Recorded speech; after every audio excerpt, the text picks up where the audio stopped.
To learn more about psoriasis in the last millennium, I will invite our first speaker, who is Peter van der Kerkhof. He's Chief Medical Officer of the IPC, and I guess very, very well known to all of you here in the audience. So Peter, try to educate us on what psoriasis was in the last millennium.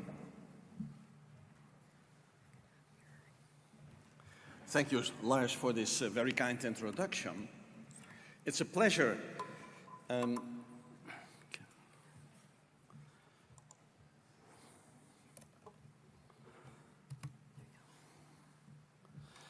It's a pleasure to speak with you on developments in psoriasis during the last millennium, but I have only 12 minutes, so I really have to take some examples where we can say, what is it actually that we have inherited? What is the legacy of the past to future developments? These are my conflicts of interest. And I would like to start with dithranol, anthralin. More than 1 century ago, there was Balmanus Square, the chief of surgery and medicine for the British Hospital for Diseases of the Skin in London. And he reported the beneficial effects of the antifungal Goa powder, crizarubin, beneficial for psoriasis. One of his patients had applied the powder to an area of ring psoriasis, which was misdiagnosed as a fungus, with surprisingly good results. So drug discovery by accident. And during World War I, when natural supplies of the product were scarce, then dithranol was developed in Germany. In 1916, it was demonstrated that anthralin or dithranol was effective in the treatment of psoriasis, and it subsequently came into widespread use.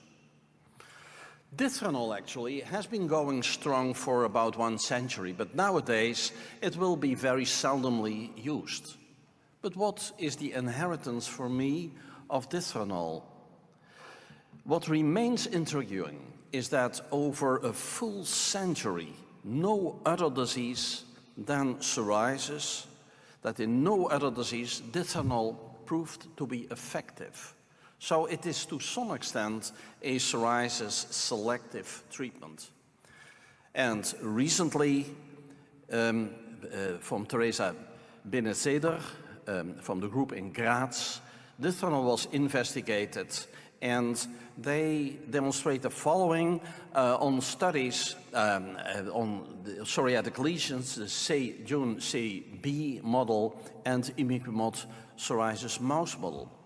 And this is a quote of their paper. Top differentially expressed genes in the early response to dithranol belonged to the keratinocyte and epidermal differentiation pathways and the IL-1 family members, but not elements of the IL-17, IL-23 axis.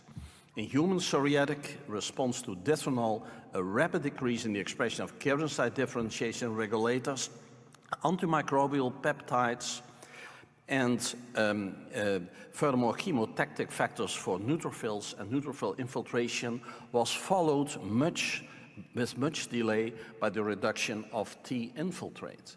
So it could be that dithranol provides a chance to study a psoriasis selective treatment and to find out maybe also new clues to the pathogenesis of psoriasis. Then we had a time between 1980 and 1920. It was actually my very active time in the ESDR, when there were actually many sessions related to neutrophils and to chemotactic factors. And actually this refers back to the so-called spongiform pustule of Kogai. And it was Herman Pincus and Walter Lever who regarded the spongiform pustule as pathognomonic for psoriasis. Well, of course, we know many diseases where neutrophil accumulation in the skin is a classical feature. And it is actually a rather unspecific feature, but the spongiform pustule with eosinophilic strands of keratinocytes intermingled with neutrophil accumulation, that was regarded by these pathologists as really pathognomonic for psoriasis. And studies which were presented here many years ago at the ESDR were, of course, the epidermal regulation of neutrophil trafficking, C5a desarts, lipoxygenase products, and their rate-limiting enzymes, IL-8, and regulation also of IL-8 release. But that was really difficult, so I learned in research also to cope with disappointments. This never led to an active treatment. Lipoxygenase products were investigated, but actually the inhibitors were not shown to be effective in psoriasis. Maybe intravenous omega-3 fatty acid administration had some effect, but it had very little impact actually in the development of new treatment development. And also phospholipase A2 inhibitors never proved to become treatments of psoriasis. Coal tar, the legacy of coal tar. We see here a picture of William Guckerman. Well, 15 till 20 treatments result of tar and UV irradiation result in a 75% reduction of various severity scores in about 45 till 80% of the patients. So we can say quite some effectiveness, but at the expense, of course, of a lot of staining and a lot of discomfort. The carcinogenicity of coal tar has been shown in animal studies and in studies in occupational settings, but nevertheless, the drugs survived indeed many centuries. There is no clear evidence actually in our practice of an increased risk of skin tumors and internal tumors. So this treatment actually has been persisted during a very long time. The principle is of interest. Aryl hydrocarbon, which couples to the aryl hydrocarbon receptor, modifies actually the several genes, leading to changes such as mononuclear cell synthesis of IL-15, downregulation of INOS, downregulation of STAT3 mediated transcription, endothelial cell proliferation, induced Treg differentiation, and induce also Th17 differentiation.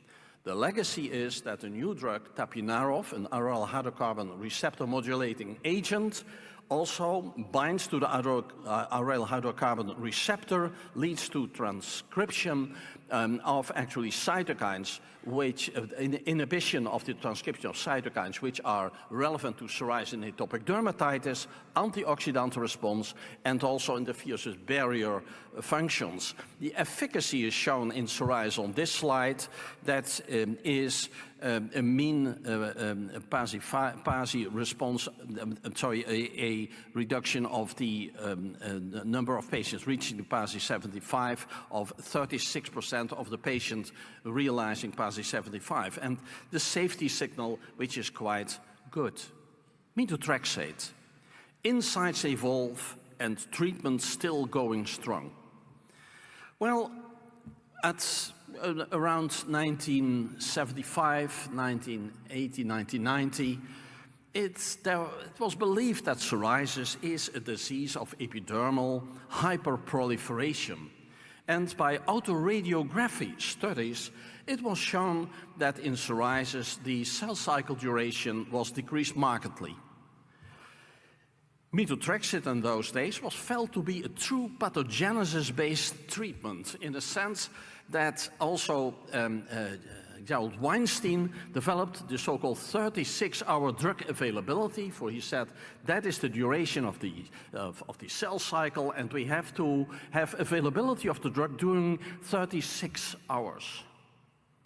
Well, what we learned actually is that firstly, of course, in the autoradiography, it is in normal skin very difficult to estimate cell cycle times. Just the reason that only a few basal cells are recruited in normal skin to cycling cells. And with in vivo labeling of bromdeoxyuridine, it was found out that actually in normal skin, the cell cycle duration was approximately the same as in psoriatic skin. So there was not a reduction of the cell cycle duration in psoriasis. But what there is an increased recruitment of cycling epidermal cells from the resting G0 population. That is the mechanism, but it's a very selective mechanism, what we see in wound healing and what we see in an epidermis which is involved in inflammation. And from methotrexate we learned that it is not from the efficacy advantageous to have methotrexate during 36 hours versus only once weekly methotrexate. We even can give folic acid in patients on methotrexate without losing significant efficacy.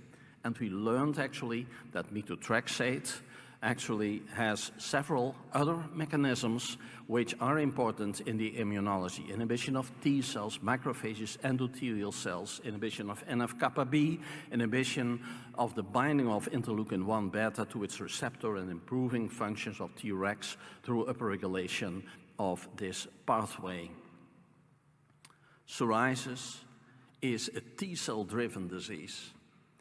This is a saying of Rudy Komane, who was chair of the Department of Dermatology of the Academic Medical Center in Amsterdam, but also the experiments by Brown Falco and Christophers showing that in the early phase T cells accumulate. Furthermore, clusters of activated HLA-DR immunocompetent cells accumulate in psoriatic skin.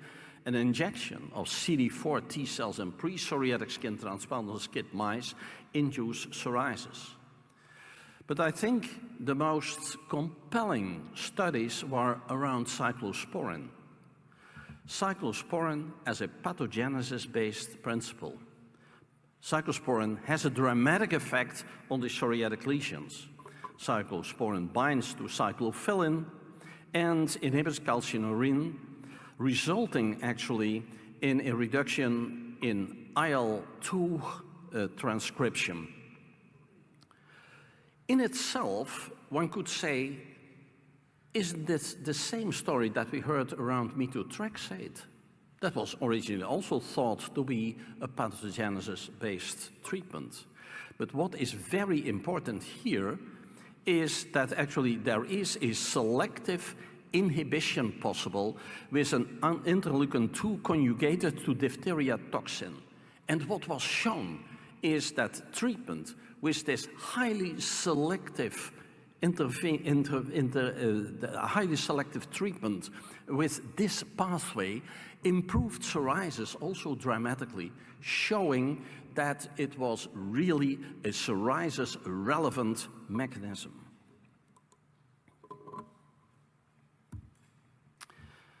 Dear colleagues, I think around the millennium, we were in the situation that we had insights in the immunopathogenesis of psoriasis.